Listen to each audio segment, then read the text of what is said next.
If you come home every day and you feel like you're being manipulated, you always walk on eggshells, and you can't have any kind of resolution to your conflicts, and you want to figure out how to actually stand up to somebody who has narcissistic tendencies, maybe it's your wife, maybe it's a coworker, hell, maybe it's even your kid.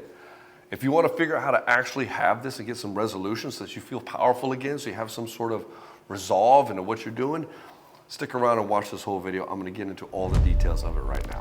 My name is Baxter, and I help guys in betrayal situations. I've coached thousands of men. Tens of thousands of men have come through my doors in one form or another. I've had over 3,000 guys come through the Betray to Badass program. And that's what we do. We'll get you to that place where you make the right decision for you and your children. Are you brave enough to stand up to a narcissist? In this video, I'm going to talk about why you get intimidated, why you're having a hard time even saying anything, and what you can do to turn this around immediately. Again, all you have to have is a mindset shift and a change in perspective and technique in how to deal with these people, and you can turn it around really fast. And see, the narcissist, or anybody with a toxic personality, has narcissistic tendencies, but whenever they have these tendencies to be very toxic, remember that they thrive off of chaos. They thrive off of high emotional states. And part of the game is they want to get you into that high emotional state, because that means they can start playing you like a fucking fiddle. And so part of this game is understanding what they're doing, understanding how they're doing it, and learn to leverage it against them in your favor without losing yourself, without getting all upset, without getting yourself worried about consequences and behaviors that are going to keep coming out of this situation. Their biggest weakness is that they have a very fragile ego. And not only do they have a fragile ego, that they want what they want, and they only want what they want, and they have no consideration of what somebody else wants, regardless of what they say. And so they have a very fragile ego, and you have to watch what they do. And so you don't have to sit here and go like, well, they're telling me this, and give them another chance, and give them another chance, and give them another chance, which a nice person will do, a people pleaser will do. They'll always give them another chance. And so what we want to do is want to start training these people in our lives that they don't get second chances. They get one shot at making it right, and then they start losing your time and attention completely. And so the thing is, they have to keep validating themselves by manipulating and controlling you. This keeps feeding them. It keeps feeding their sense of self-importance, and it keeps feeding their ego that everything revolves around them and that the world owes them something. In other words, they kind of go around with this little mini God complex, or this mini king complex or queen complex. It's all about me, so whatever I want is the only thing that matters, and they're super wrapped up in their own world and their own head. And so anything that comes into their world that challenges that, they're going to react very strongly to. And anything in their world that enhances this, they're going to be very attracted to. And so in order to propagate this with people in their life, they're always pushing their boundaries. They want to see, what can I get away with? And so what they'll do is they'll do this little bump check on you. They'll say like a cutting remark and see if you take it. They'll start breaking appointments with you and see if you'll still capitulate. They'll throw a little guilt on you and see if you'll apologize. They'll throw a little shame on you and see if you'll change. And what they're doing is they're checking you. They're seeing how much can they start eroding you and whittling you away. Because what they want to do is they want you wrapped up into worshiping them on every level.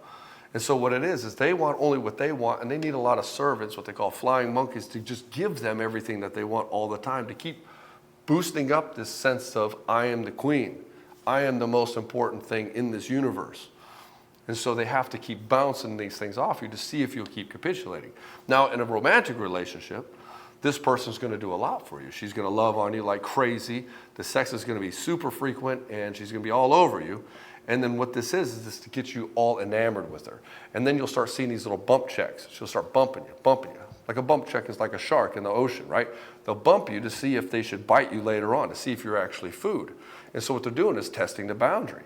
You're testing your boundaries, and once you start capitulating on these boundaries, if you start giving up, then what ends up happening is like, okay, I see an in. And then the other manipulation technique of foot in the door, in other words, if I can get you to give 1 inch, I can now start taking a mile, starts to come in. And so you have to set hard and firm boundaries with this. So anytime somebody guilts you, anytime somebody shames you, anytime somebody doesn't hold their appointments, anytime somebody starts messing with you, messing with your boundaries, you have to be zero tolerance on it. So no, I need you to be here on time. And when they keep doing this, and they will keep doing this, and this is the thing about somebody who is narcissistic, they don't care about you. It's only about what they can get away with you. And so they're always going to be testing your boundaries. And it usually depends on a person, but there's always a cadence to it. It could be 1 month. It could be every couple of weeks. It could be every day. And so what you're going to find is when you're in a relationship with somebody like this, even if you're super strong in your boundaries, you're super strong in how you are and how you run your relationships, you're going to find that they're going to keep bumping this all the time, right? Testing it. Why? Because they don't care about you. They care about what they can get away with. And that's the key distinction about the kind of person that you're with. And so if you're with somebody who's empathetic and caring, and you start bumping up on the boundaries, say, hey, don't do this, they're like, oh, I'm so sorry. I don't want you to feel that way. I'm never going to do that again. See, that's the healthy response to it. Whereas the narcissist will say, you'll say, hey, I don't like that. And they'll say, what do you mean you don't like it? And then they'll start throwing all these other reasons and justifying why they should be doing. They double down on the problem because they're never wrong. You can't question the queen. You can't question the person who is in charge, this little mini God complex. And so for you, you're sitting here like, well, why can't you see it from my perspective? And what ends up happening is these endless round and round arguments that never seem to end, because what ends up happening is you have a boundary or something that you don't like, and they're trying to talk their way around it until they wear you out, and you're finally like, okay, whatever, I'm just tired of fighting, I'm gonna walk away, which means they won. I see this a lot when a guy is with a woman who flirts with other men.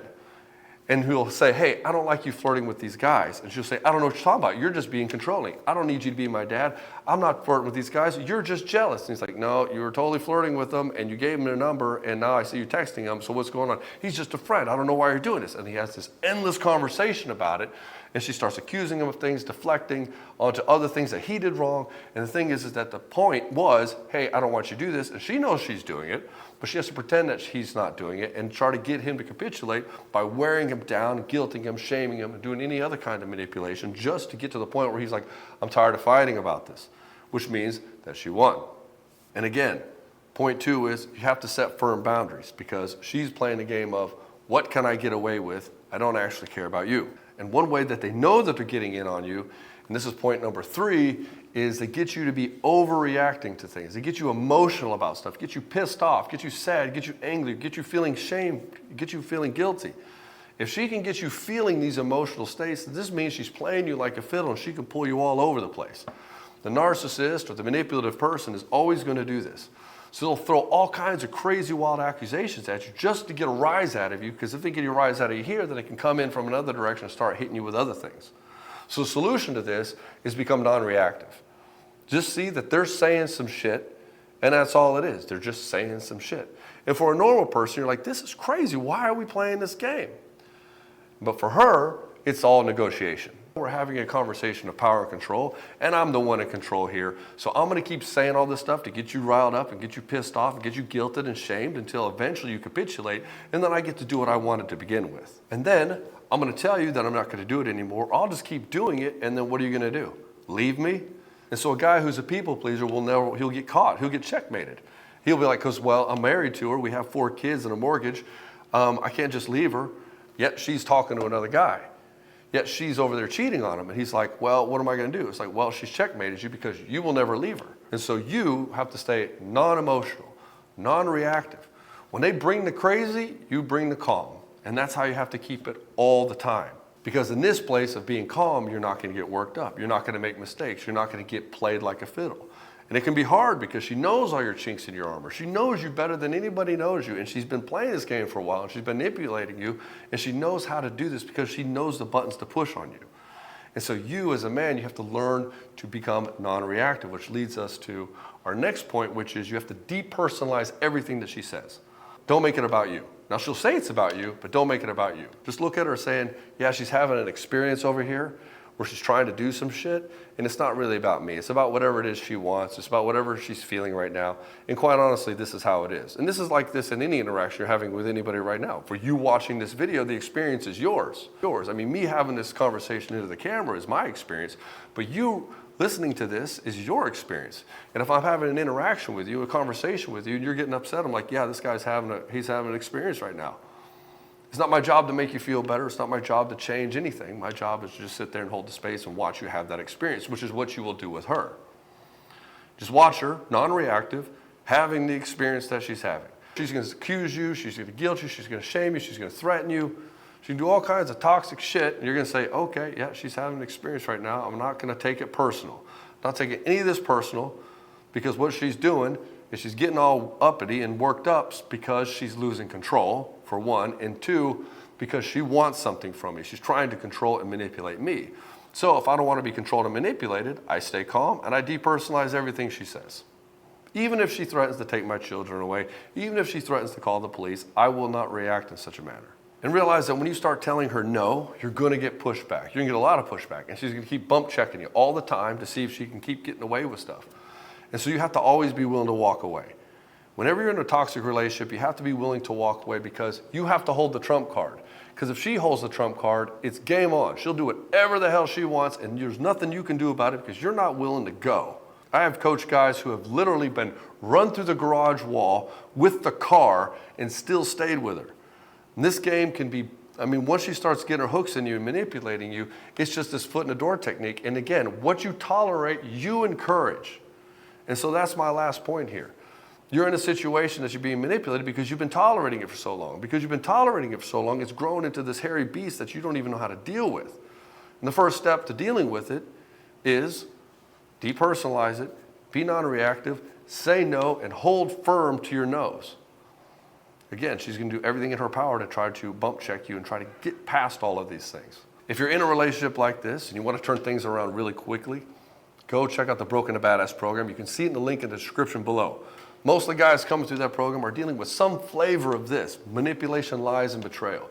That's our bread and butter. We know how to turn this around within a week. If you like this video, brother, hit the subscribe button, hit the like button, and I'll see you in the next one.